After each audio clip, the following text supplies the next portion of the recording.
আসসালামু আলাইকুম রহমতুল্লাহি ওয়া বারাকাতুহু। তরকারিটা কেমন হয় একটু জানাবেন। সাজনা আছে, দেশি আলু, সাজনার পুঁই শাক ও ইলিশ মাছ। ঠিক আছে, তো তরকারিটা কেমন হয় একটু জানাবেন। আর এখানে আছে ডাউল, এখানে আছে হলো পাতলা ডাউল সাজনা দিয়া। ঠিক আছে, আপনি সাজনা দিয়া, ডাউল দিয়া, টমেটো দিয়া। ওকে, টমেটো ডাউল সাজনা দিয়ে একটা ডাউল বানাইছি এবং একটা তরকারি।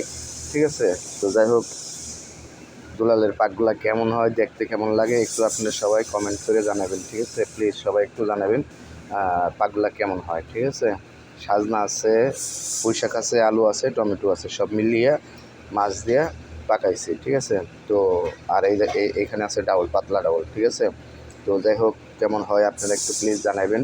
কে কোথায় আছেন না আছেন একটু জানাবেন। ঠিক আছে, সবাই ভালো থাকবেন আর আমার জন্য একটু দোয়া করবেন প্লিজ।